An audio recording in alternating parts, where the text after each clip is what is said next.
him, meaning his family, was singled out by Allah Tabaraka wa Ta'ala as models for us to follow when Allah Ta'ala, He said, قَدْ كَانَتْ لَكُمْ أُسْوَةٌ حَسَنَةٌ فِي إِبْرَاهِيمَ وَالَّذِينَ مَعَهُ, meaning his family. Indeed, there has been an excellent example for you in Ibrahim and those with him, his family.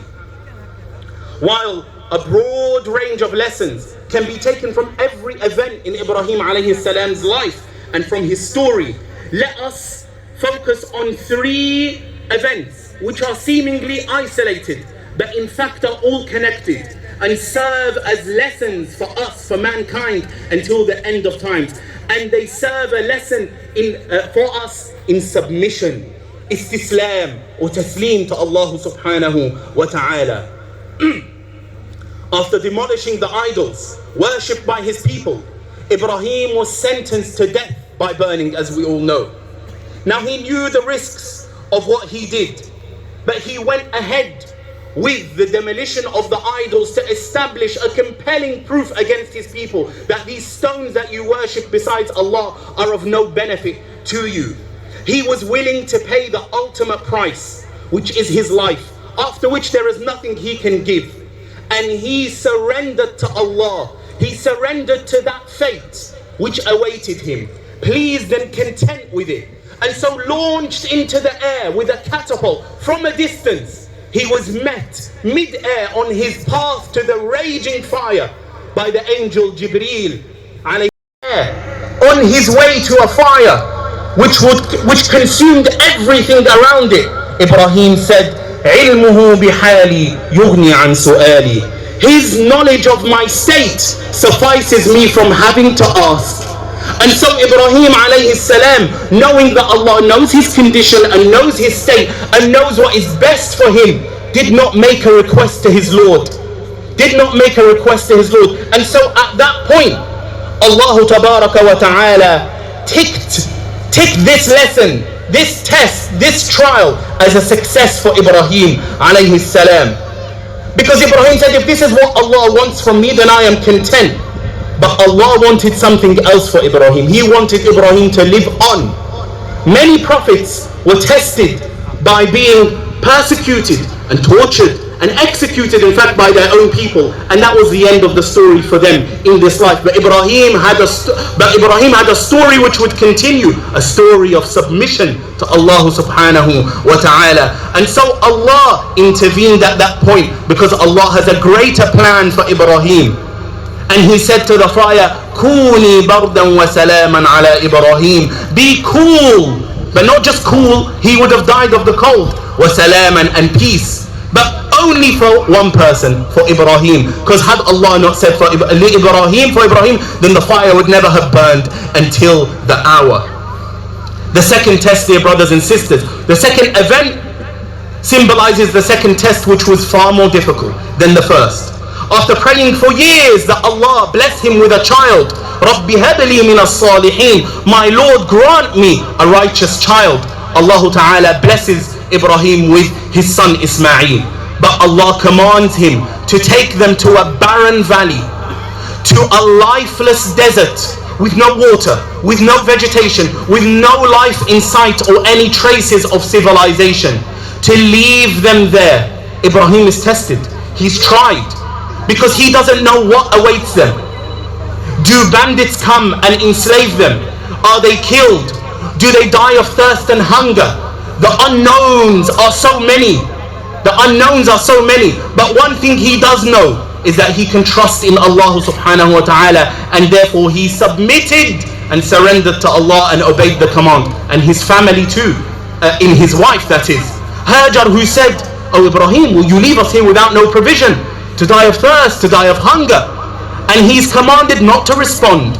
And she realizes this cannot be an act from Ibrahim of his own will and volition, rather it is a command from Allah. So she said, "Did Allah command you to do this?" And he nodded to indicate yes in the affirmative.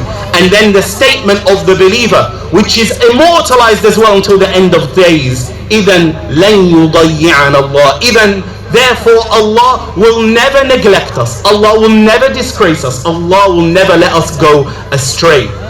And it was that submission that was then followed by the faraj, by the opening from Allah tabaraka wa ta'ala, the salvation from Allah. And so the heel of the newborn boy Ismail strikes the ground, and the earth explodes forth with Zamzam, water that will never dry until the end of times. The last test in the life of Ibrahim was a culmination of his life, of his previous efforts. It was to elevate him to a rank no prophet would ever reach, apart from our beloved Muhammad sallallahu alayhi wasallam. It was a test which involved himself and his wife and his son. That after raising his son with his own hands, after leaving them in this desert, which then became an oasis and a place of pilgrimage for people to do trade and to seek water, Allah wanted it to be a place for pilgrimage to Him, so that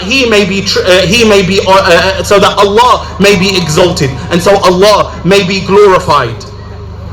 This was the most difficult trial Ibrahim faced in his life, and Allah Ta'ala, He described it as al-bala'ul azim, the greatest trial, never replicated and never equaled again.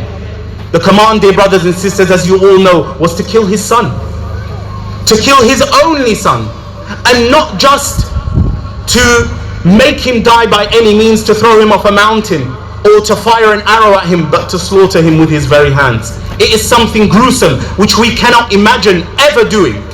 But Ibrahim alayhi salam, Ibrahim, who carried his son with these very hands and protected his son with those hands, was willing to obey Allah tabaraka wa ta'ala. How could he go ahead with this command, dear brothers and sisters? Even this test was not over.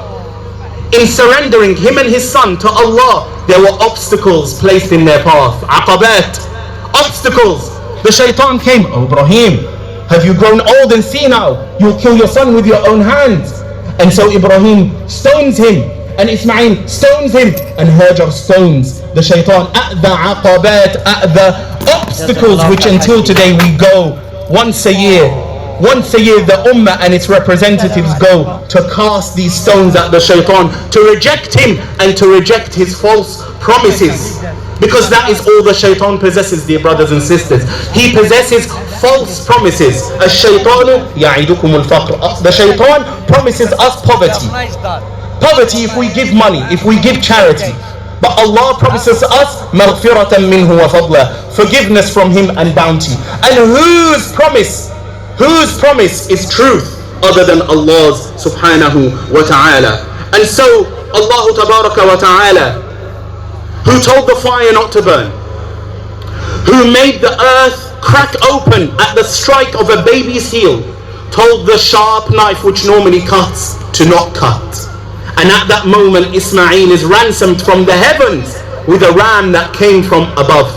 And so, my dear respected brothers and sisters, the perfection of submission is ihsan, and the reward for ihsan, dear brothers and sisters, is heavenly. And therefore Allah tabaraka wa ta'ala, He said, وَكَذَلِكَ نَجْزِي الْمُحْسِنِينَ. May Allah subhanahu wa ta'ala make us of the muhsineen, make us of the surrenderers and the submitters to Him جل جلاله. والحمد لله رب العالمين. استغفر الله العظيم لذنوبكم إنه هو الغفور الرحيم.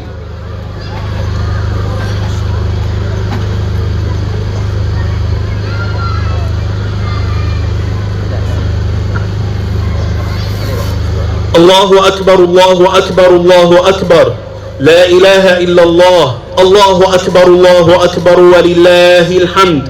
الحمد لله على إحسانه والشكر له على توفيقه وامتنانه وأشهد أن لا إله إلا الله وحده لا شريك له تعظيما لشانه وأشهد أن محمدا عبده ورسوله الداعي إلى رضوانه صلوات الله وسلامه عليه وعلى آله وأصحابه وأتباعه وإخوانه. Time and again, my dear brothers and sisters, Ibrahim surrendered to his Lord's will. Think of the iman it must have taken for him to not be shaken by considerations of rationality, of his own sense of what is ethical and moral, nor his feelings and his emotions. How he had to put all these considerations aside to go ahead with Allah's command. It is at that point that miracles become possible. Now we are not suggesting, of course, that miracles will happen for us if we obey Allah's command, because Allah will never command us or test us with what He tested the prophets, let alone Ibrahim alayhi salam. Ibrahim was an example of submission because he knew that Allah would never neglect or disgrace him. He knew that Allah's commands have nothing but khair in them for the believer. He recognized that Allah is Al-Alim, the all-knowing, that He is the most wise, Ahkamul Hakimeen, that He is the bountiful and Ar-Rahim, Ar-Rahman, Ar-Rahim, the most merciful, the kind and the generous and the vast, Al-Wasi' Jalla Jalaluhu. He realized very early on that the shaitan is the one who makes false promises, that any apparent rational reasoning which conflicts with the divine command is in fact therefore a fantasy inspired by the shaitan, la'nahullah. He warns us of poverty if we give, of failure in life if we were to pray, of failure in our work and in our productivity if we are to fast, ugliness if you observe modesty in your dress and the hijab. Dear brothers and sisters, we all submit. This is the thing.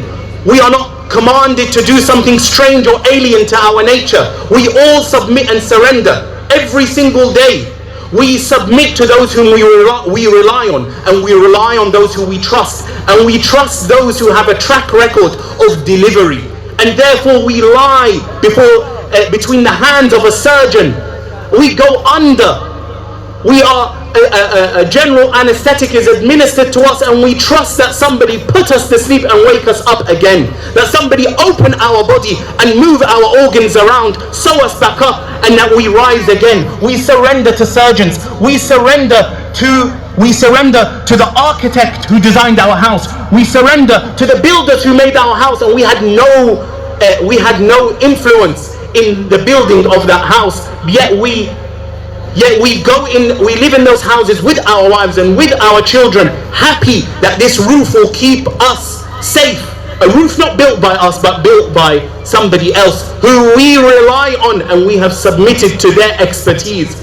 We surrender every day going through a traffic light, that those who control the traffic lights will make sure that ours is green and the other side is red. So we surrender. How then can we not surrender to Allah subhanahu wa ta'ala, the creator of man? Allah has never failed to deliver. What makes you then doubt Allah subhanahu wa ta'ala? Ibrahim alayhi salam, he saw that Allah came through for him at every point in his life, and Allah tabaraka wa ta'ala will come through for us at every point and at every difficulty and hardship which we face in this life. We ask Allah subhanahu wa ta'ala to fill our hearts with reliance, with tawakkul upon Allah, and iman, faith in Allah, and trust, thiqah billahi subhanahu wa ta'ala. And we ask Allah subhanahu wa ta'ala to make us of the surrenderers, of the submitters to Allah subhanahu wa ta'ala, who follow in the footsteps of their father Ibrahim alayhi salam. أقول قولي هذا وأستغفر الله لي ولكم فاستغفروه إنه هو الغفور الرحيم. هذا وصلوا وسلموا على خير الأنام، فإن الله أمركم بأمر بدأ به بنفسه وثنى بملائكة قدسه ثم بكم أيها المؤمنون، فقال جل من قائل إن الله وملائكته يصلون على النبي يا أيها الذين آمنوا صلوا عليه وسلموا تسليما. اللهم صل على محمد وعلى آل محمد كما صليت على إبراهيم وعلى آل إبراهيم، وبارك على محمد وعلى آل محمد كما باركت على إبراهيم وعلى آل إبراهيم في العالمين إنك حميد مجيد. اللهم أعز الإسلام والمسلمين وأذل الشرك والمشركين وأعل بفضلك كلمتي الحق والدين. اللهم أرنا الحق حقا وارزقنا اتباعه، وأرنا الباطل باطلا وارزقنا اجتنابه. عباد الله رحمكم الله، تقبل الله منا ومنكم، عيدكم مبارك، والسلام عليكم ورحمة الله تعالى وبركاته.